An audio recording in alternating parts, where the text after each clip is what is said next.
de teologia, com a santa e bendita paz de nosso Senhor e Salvador Jesus Cristo. É sempre um enorme prazer estar convosco para mais uma aula de geografia bíblica, mais uma aula em que procuramos trazer algum conhecimento que possa contribuir na melhor compreensão da palavra de Deus. Nessa noite, nós vamos começar falando sobre a esfericidade da Terra. Depois, vamos falar sobre o heliocentrismo ou geocentrismo. Né? E vamos terminar falando sobre o soberano comandante do universo. Né? Antes de seguirmos avante, vamos fazer uma oração de tal forma a sermos conduzidos pelo Espírito de Deus. Eterno Deus, Criador do universo, obrigado pela vida, obrigado pela saúde, obrigado pelo dia que nos proporcionaste. Estamos para refletir sobre assuntos concernentes à tua palavra, pedimos a orientação do teu Espírito de tal forma a falarmos com verdade e profundidade. De tal forma também que os alunos que vão acompanhar essa aula sejam edificados em nome de Jesus. Amém. Muito bem, queridos, amados, no primeiro ponto vamos falar sobre a esfericidade da Terra. Basicamente vamos começar por falar sobre, né, a forma da Terra, né, a forma da Terra. Nós sabemos que muitas são as teorias que precederam, né, a ideia de esfericidade. Sabemos que, por exemplo, os sábios egípcios, né, acreditavam que a Terra estava suspensa sobre 5 colunas. Né?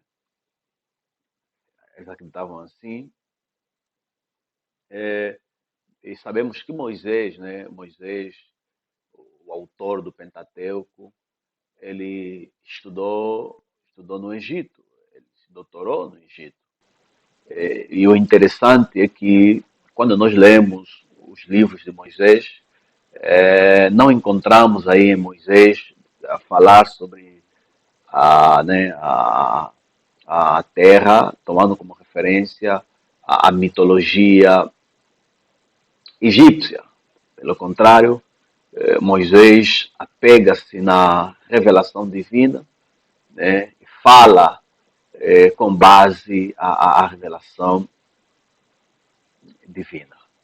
Né? Os gregos também, os gregos que eram famosos pelo seu conhecimento, pela sua capacidade científica, né? Pelo seu espírito de inquisidores, né? São aqueles que procuravam inquirir a respeito da verdade, né? Tomando como base, né, a reflexão, né, filosófica. Ainda assim, né, os gregos não tiveram ideia correta, né, a respeito da forma da nossa Terra. Né? Não tiveram esse conhecimento correto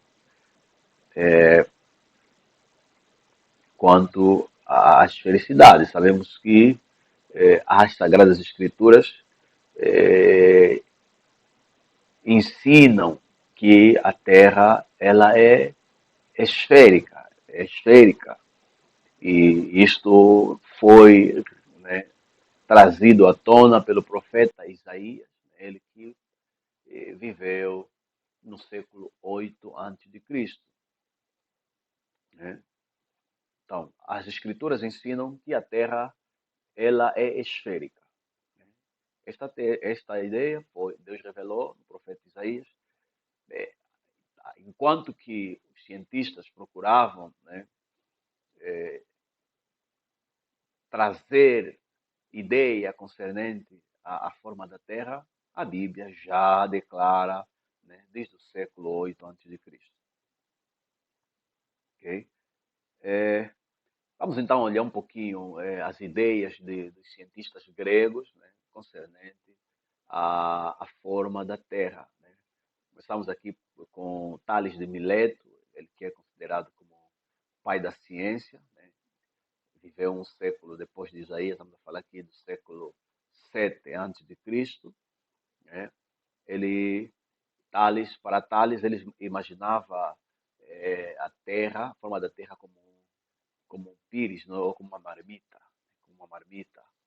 É assim que ele pensava quanto à forma da Terra. Já o filósofo Anaxágoras, né, que também viveu na mesma época, foi contemporâneo de Tales, né, ele ensinava que a Terra tinha a forma cilíndrica, né, e ele dizia que o, ela tinha forma cilíndrica e era mantida centrada no espaço em virtude da pressão atmosférica.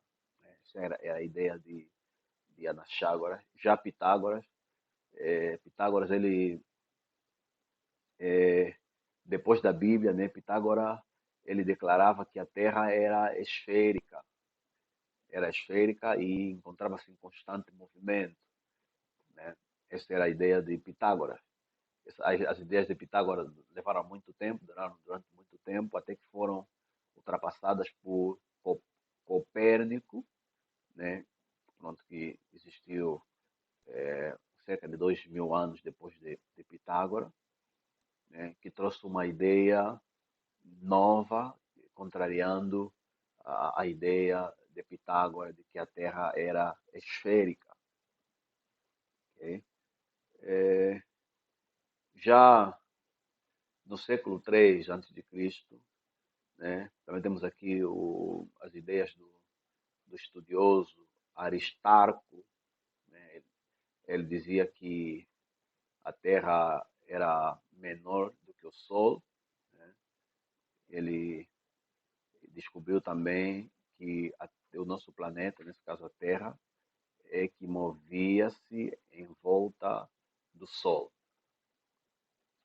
Ele cria que o Sol era fixo e a Terra girava, né, em volta do Sol. Essa ideia foi trazida por o astrônomo Aristarco no século III a.C. Ok? Então, diante dessas propostas científicas, né, diante das ideias científicas, nós queremos destacar aqui o posicionamento bíblico, aquilo que as escrituras ensinam. Né?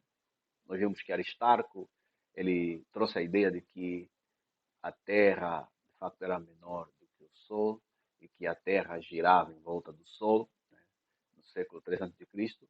Já, como já adiantamos até, as Escrituras Sagradas, a Bíblia Sagrada do século VIII a.C., né, nós encontramos no texto de Isaías, capítulo 40, versículo 22, né, que nos mostra claramente que a Terra tem forma esférica.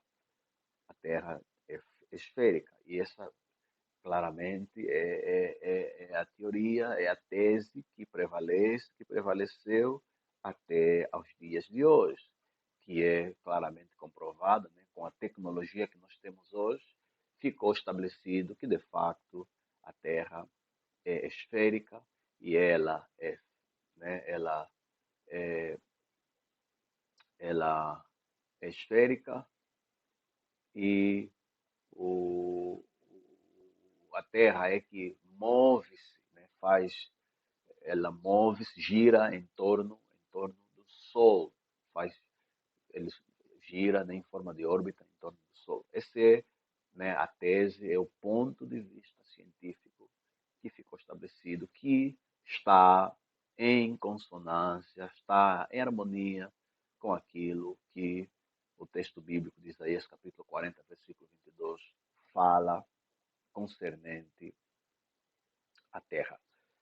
Aqui devo trazer aqui uma observação interessante, é que a Igreja, né, a Igreja Católica em particular, durante muito tempo defendia que a Terra era plana, e com isso todo cientista que trouxesse uma ideia que fosse contrária a essa ideia de que a Terra era plana, né, era perseguido, era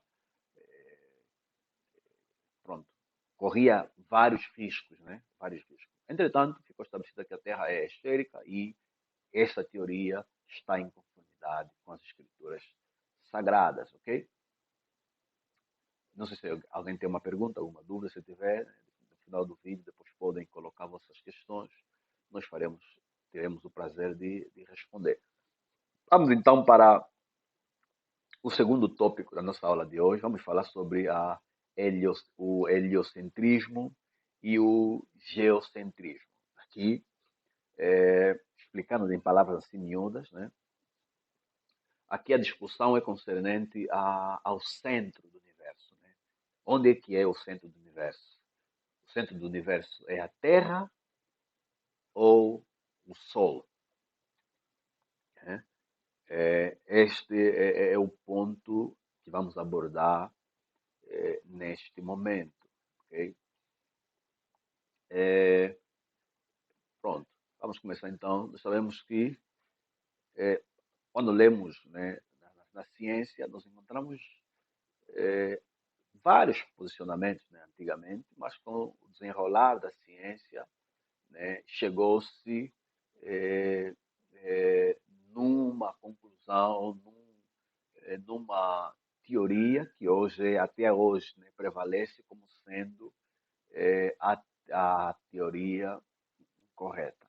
Né? Começando com o heliocentrismo. Né? Heliocentrismo é aquela teoria que defende que o centro da Terra, o centro do universo é a Terra.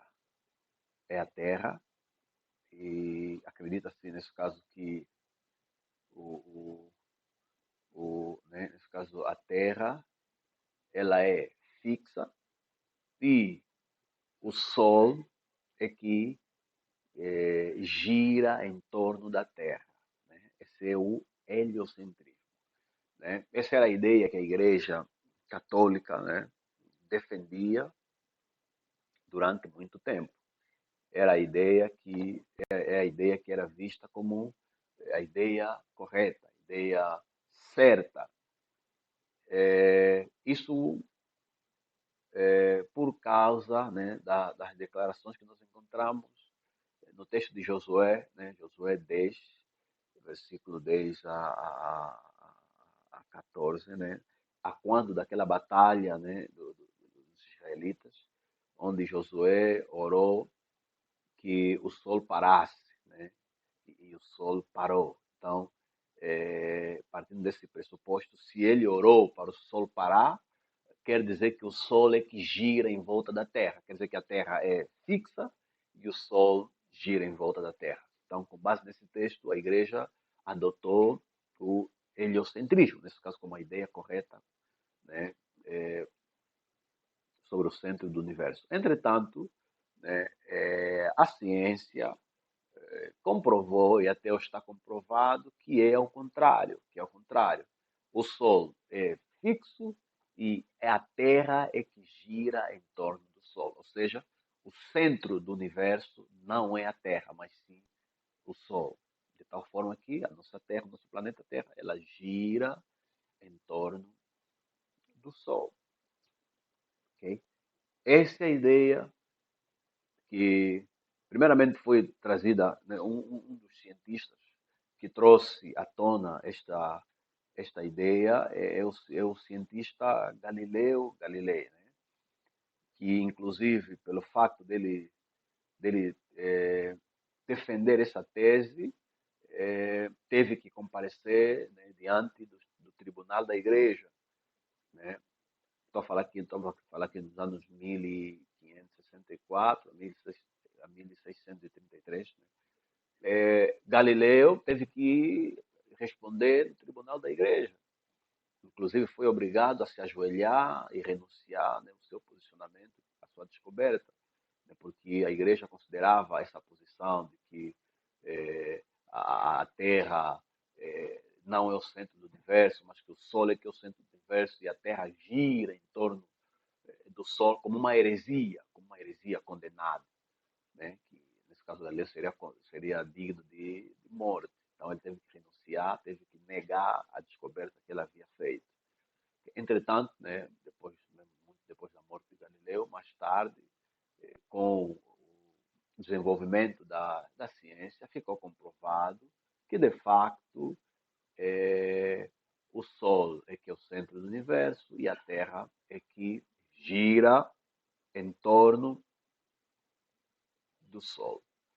Agora, então, se esta é a verdade científica, né, a questão que se segue é: será que Josué, ou o texto de Josué, está errado quando o Josué ora para o sol parar? Como é que o sol vai parar se o sol não se move? Né? Se o sol já é estático, que se move a terra, como é que o texto diz que Josué orou para o sol parar e o sol parou? Como é que se entende essa passagem de Josué? Muito bem. Pronto, apesar de ser uma aparente contradição entre o texto sagrado com a ciência, mas na verdade não é contradição nenhuma. Não é contradição porque devemos compreender que o texto de Josué não é uma declaração científica.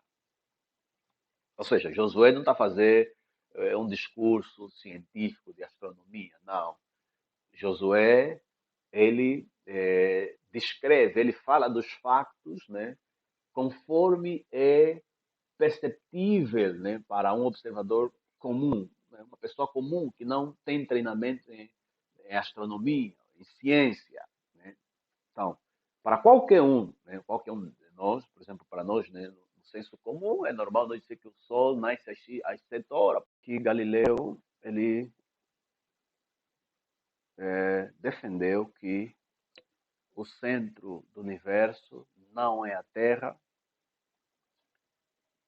e que sim, a Terra é menor, mas que o centro do universo é o Sol, e que a Terra gira em volta do Sol.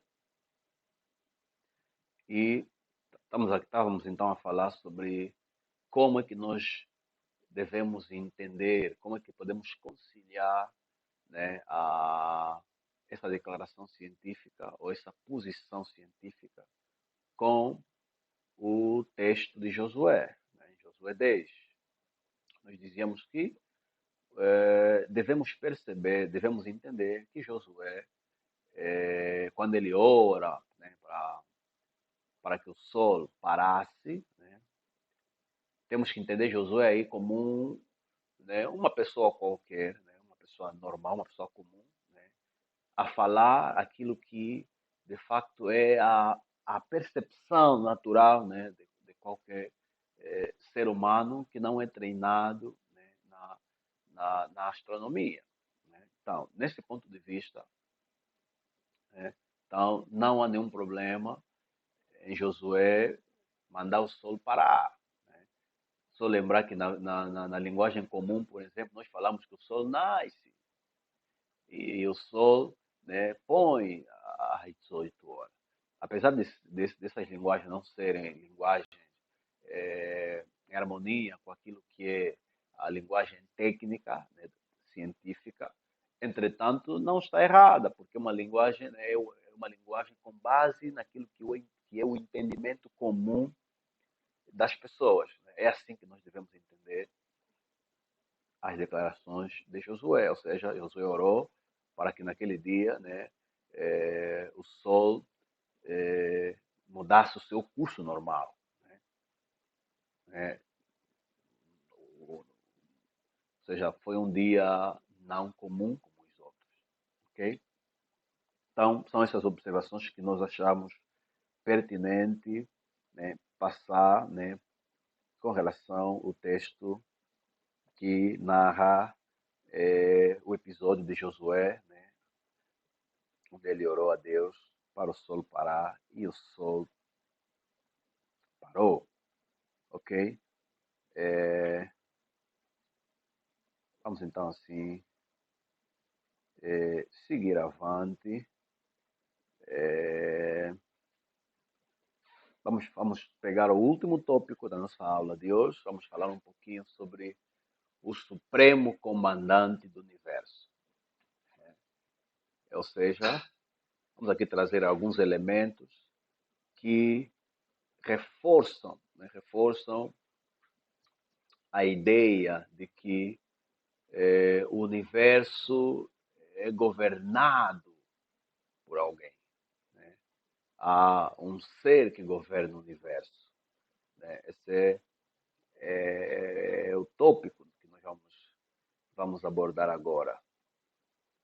Vamos começar a olhar no funcionamento do universo. Né? O nosso universo ele funciona com uma perfeição assustadora. Nós encontramos as coisas muito bem organizadas, muito bem detalhadas, muito bem perfeitas. Só um exemplo, né?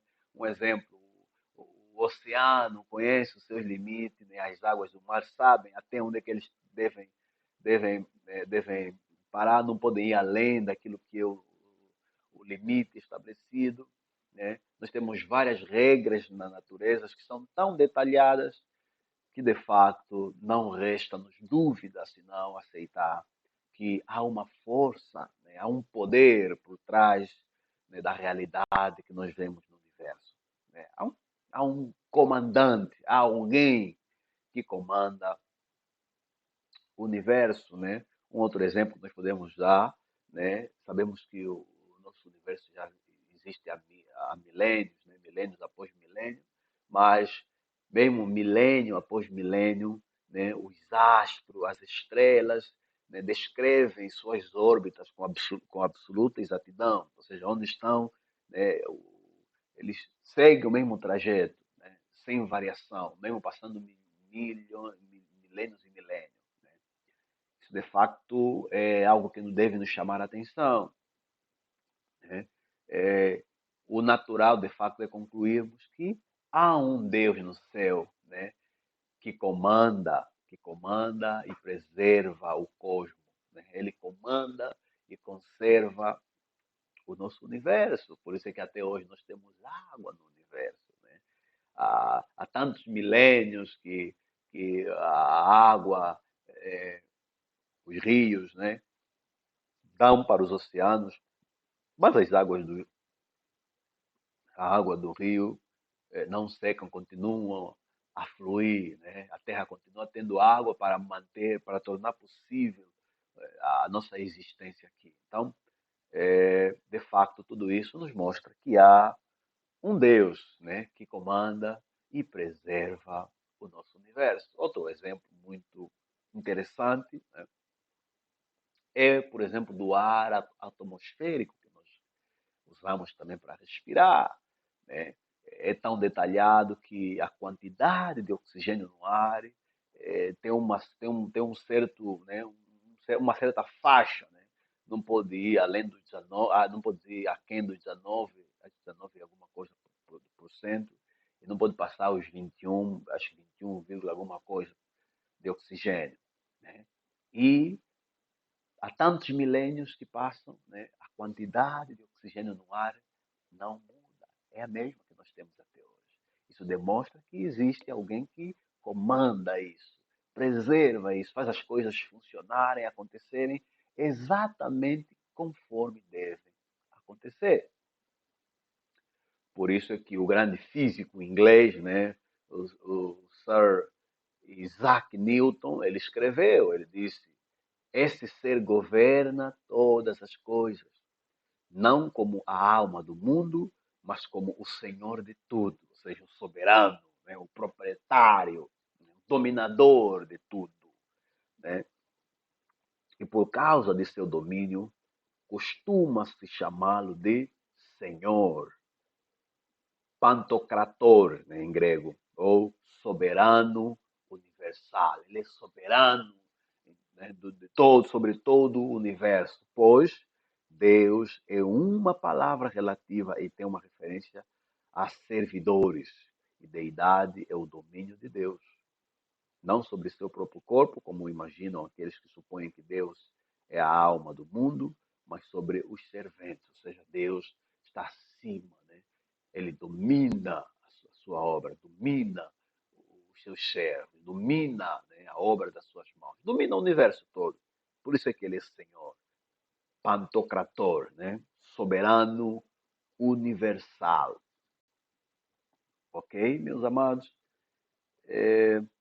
Ainda sobre o supremo comandante do universo, né? Os gregos eles acreditavam que o soberano do universo estava dividido, né? Encontrava-se dividido em vários deuses, né? Eles, politeístas, né? Eles criam que o soberano estava dividido em vários deuses, onde Zeus era o principal deles, né? Por isso é que Paulo lhes corrigiu, Paulo lhes mostrou que estavam errados, né? Quando Paulo visitou Atenas, em Atos 17, versículo 24, Paulo então lhes mostra que, né, Deus, o soberano universal, é apenas um, o Deus que criou todas as coisas e domina, né, sobre tudo, né, e tudo provém dele. Né? Também o teólogo reformista João Calvino, ele também compreendeu perfeitamente o senhorio universal de Deus, né?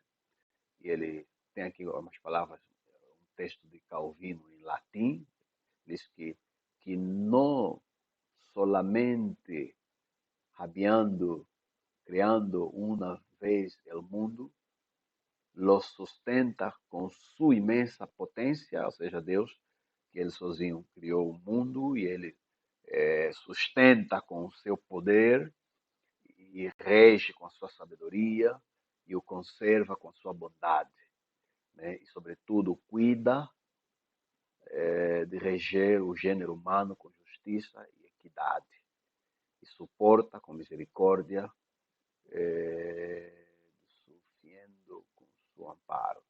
Pronto, são as palavras então aí de Calvino. Vou terminar aqui, né, com essa frase, né, referindo-se a nós seres humanos, seres falíveis, né, devemos dirigir-nos a Deus, né, como nos ensinou Jesus: teu é o reino, o poder e a glória para sempre. Amém. Então, amados irmãos, fica aqui, vamos aqui fechar a nossa aula número 3 de Geografia Bíblica, né, lembrando-nos que existe o Supremo Comandante do Universo, ok?